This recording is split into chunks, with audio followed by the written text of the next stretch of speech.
After failing to secure partnerships with reputable airlines put off by the $300 plus debt at the struggling Air Zimbabwe Airzim, and concomitant critical monthly financial losses, it remains to be seen how quickly the anchor shareholders of the stuttering carrier, the government, will come up with a rescue package.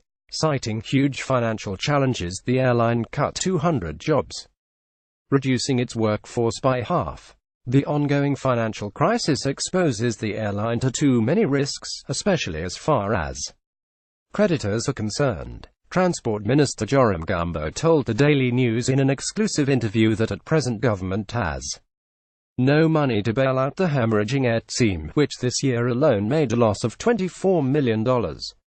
The forthright minister was blunt: "There is nothing to expect in terms of reviving the national carrier unless government secures cash.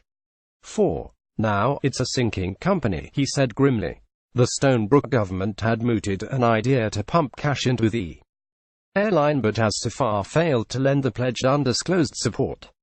Such financial help will be timely in dealing with day-to-day expenses in the coming months, but the government simply does not have the cash. The airline needs cash to amortize its long-term liabilities, but no one is willing to inherit this $300 million legacy debt.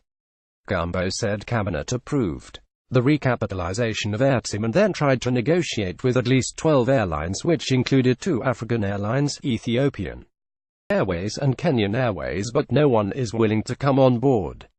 What is needed now is commitment by shareholders on the long-term liabilities and financing the strategic plan. The government urgently needs to come up with a sweetener to fast-track the process of engaging a strategic investor with the expertise and deep pockets to tackle short and long-term issues. The carrier's capital has been seriously eroded. To assuage restless creditors, the shareholder need to move more aggressively to assume the $300 million debt and let the new investors come in on a new slate. The government needs to step in firmly because the airline's financial health is critical to the performance of tourism and agriculture, especially horticulture exports. These two are crucial for the country's economy.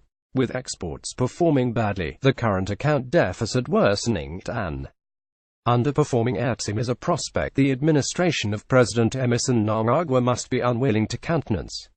The airline is facing turbulent times. Gambo remains optimistic, waxing lyrical about how the fundamentals for increasing revenues were still in place. Daily News.